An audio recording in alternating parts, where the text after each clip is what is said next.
First, I invite External Affairs Minister of India for his remarks to the media. Sir.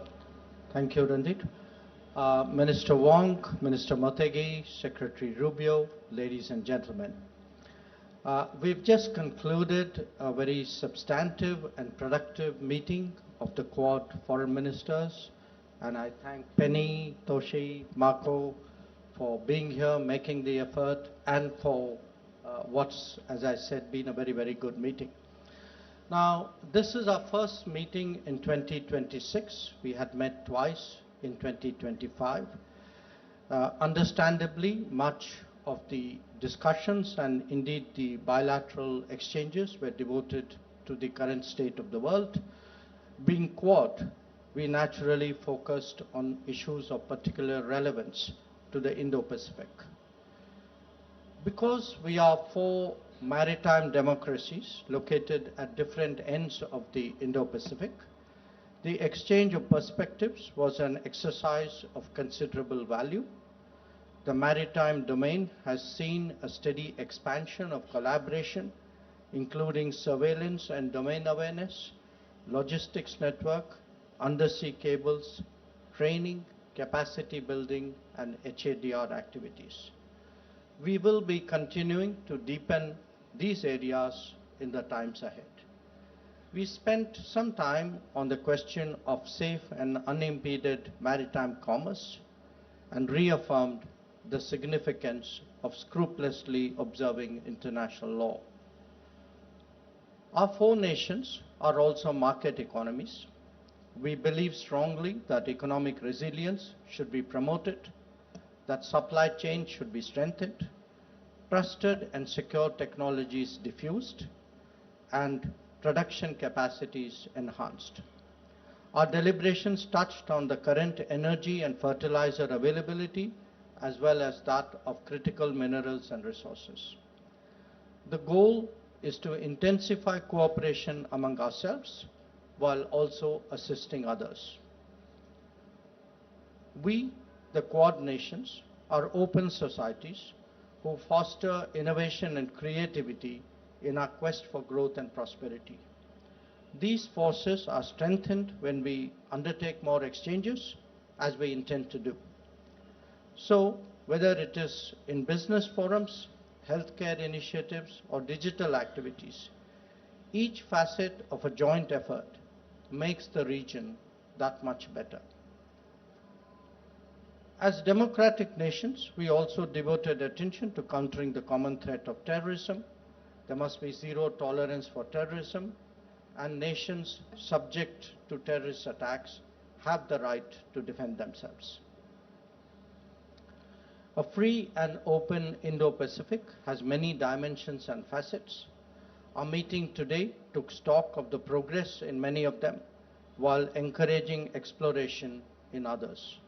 In the coming days, whether it is economic activity, energy trade, or maritime commerce, the Indo-Pacific will become even more important to the world. The responsibilities of the Quad will grow commensurately, and we must prepare for that.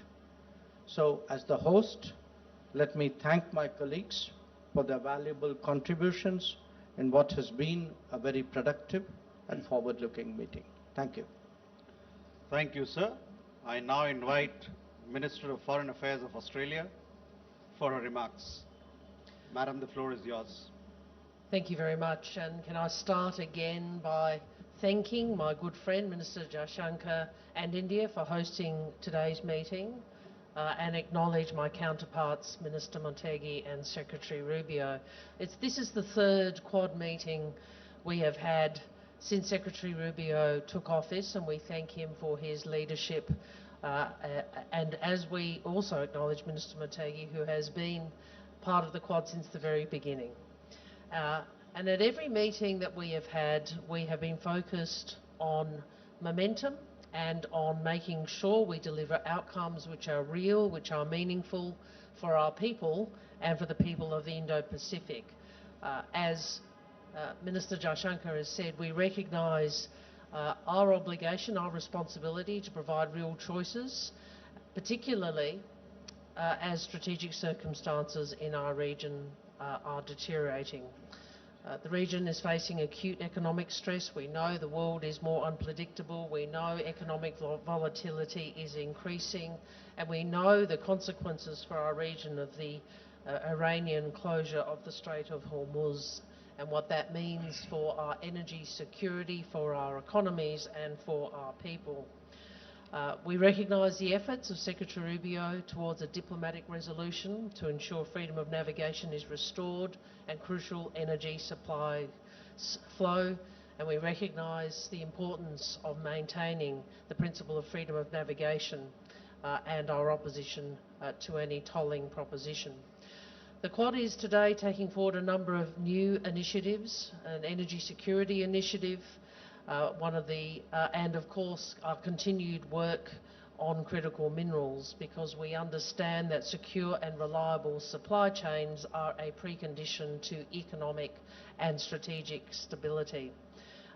We are also today announcing the strongest ever commitment from the Quad to the Pacific through the Quad Ports of the Future Partnership, where we are launching a pilot for port infrastructure in Fiji. And I was in Fiji just a couple of weeks ago, and I know how important this will be to that country. It's a practical demonstration of our collective ability to deliver high-quality, resilient infrastructure in partnership with the region and in response to Pacific priorities. In addition, we are focusing on what more we can do to assure a transparent, more secure maritime domain in the Indo-Pacific. This is the context in which freedom of navigation and strategic stability can be operationalised. And you are seeing that we will be coordinating our maritime surveillance efforts initially in the Indian Ocean and at Exercise Malabar through the Indo-Pacific Maritime Surveillance Collaboration Initiative, and we are also expanding the Domain Awareness Initiative to the Indian Ocean. This will enable partners to access near real-time unclassified satellite tracking data to combat illegal fishing, trafficking, and also enable us to better support humanitarian disaster response. A point I do also want to emphasise in terms of outcomes we've delivered to date is that we are delivering as a collective undersea cables to all Pacific Island Forum countries, which enhances economic opportunities. We are also working together to strengthen cooperation against scam centres, particularly in Southeast Asia, building law enforcement capacity and deepening cyber cooperation. These are just some of the measures, practical measures, Quad countries are engaged in. We know we are stronger when we work together. We know we work better in partnership across our region, and we work best by listening to the priorities of our region and delivering practical outcomes to make a difference to our people's lives. Thank you very much. Thank you, Madam Minister. I now invite Minister of Foreign Affairs of Japan for his remarks to the media. Sir, the floor is yours. Thank you very much. I will speak in Japanese, so could you use headphone? 最初に Firstly, I thank Minister Jaishankar for kindly hosting the Quad Foreign Ministers meeting. I thank Jay for being the host. The first time I attended the Quad Foreign Ministerial was back in 2019, September, for the inaugural meeting. You're working on my the headphone back here. You got it? Okay, thank you. I thought you understand Japanese. You're going to have to start over. I'm sorry.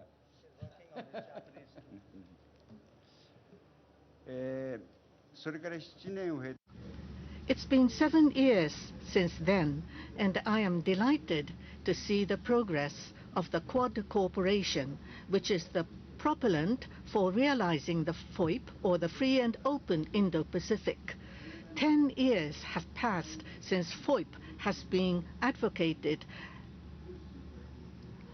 There has been significant change in the international circumstance, At the beginning of the meeting today, I emphasized the importance of our four nations of the Quad in realizing the FOIP. I also explained the significance of the updated FOIP.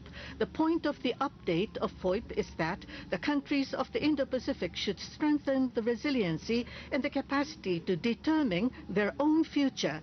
Today's meeting gave us a good opportunity to send an unswerving and unshaken message that the Quad will advance the necessary concrete cooperation for this.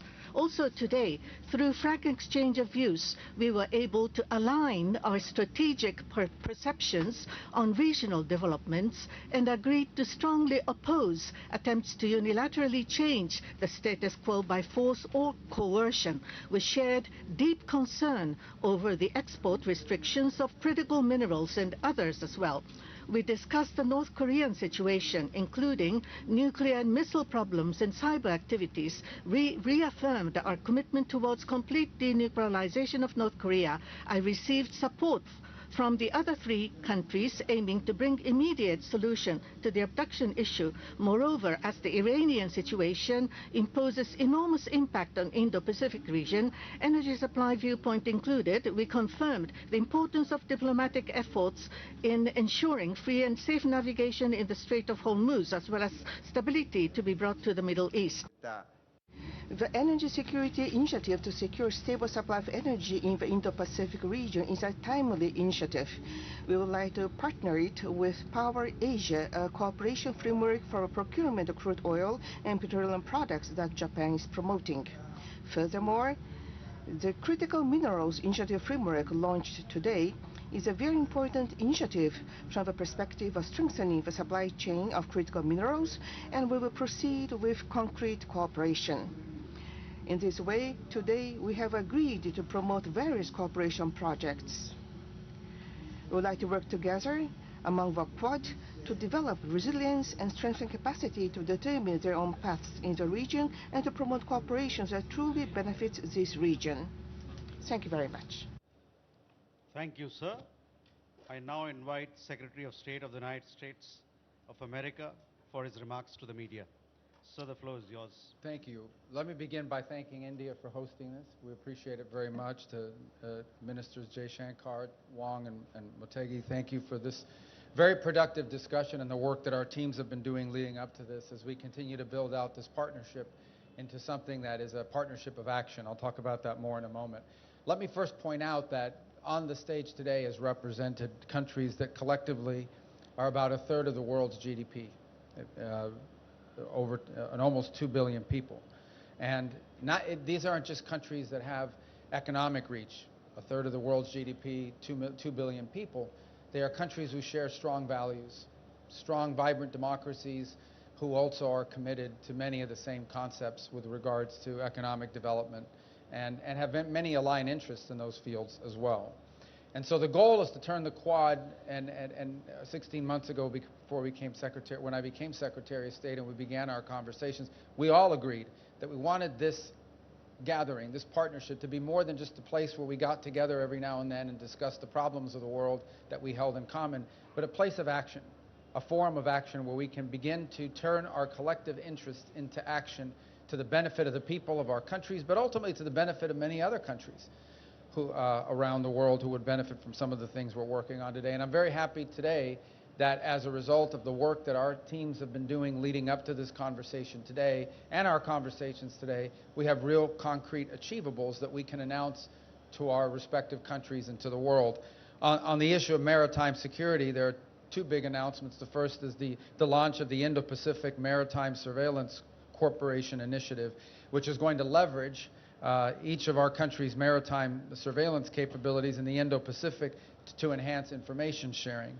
Related to that, of course, is also the expansion of the Indo-Pacific Maritime Domain Awareness Initiative, which provides and can provide near real-time commercial maritime domain awareness data to countries throughout the Indo-Pacific. And last, I also want to thank India for committing to hosting the next iteration of the Quad at Sea mission, which brings together our respective Coast Guards together in one place on one ship.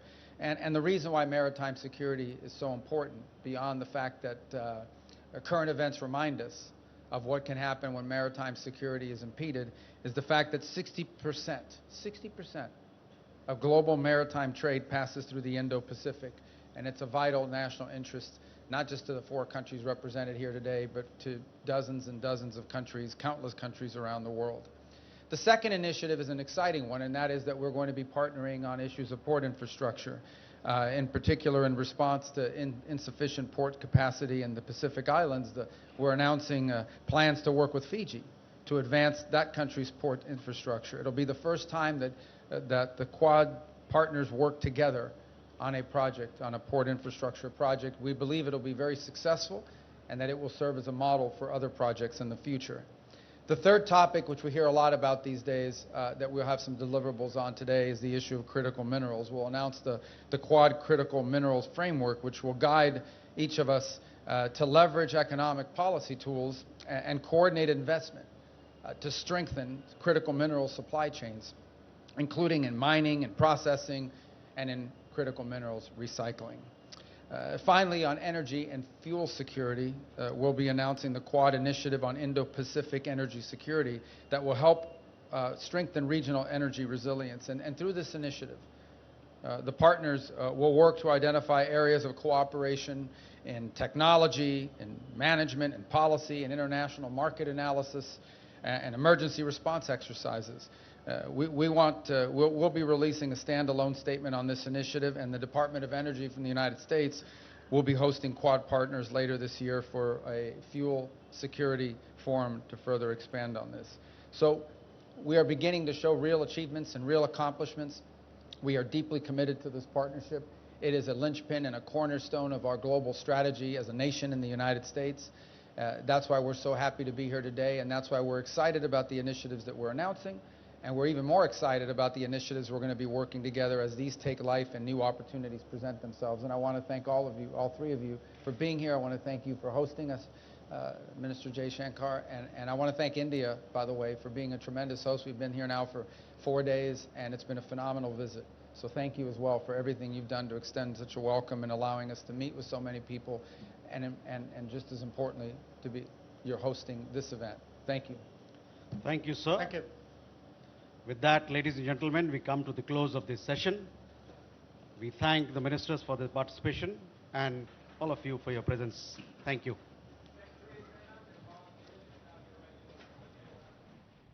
Quad विदेश मंत्रियों के संयुक्त press वक्तव्य को आप सुन रहे थे। इस दौरान क्वाड समूह में भारत की अध्यक्षता और क्वाड के लक्ष्यों को भारत के द्वारा साकार करने के प्रयासों की समूह देशों के विदेश मंत्रियों ने सराहना की। इसी के साथ न्यूज़ 10 में अभी के लिए इतना ही। दीजिए अनुमति। नमस्कार।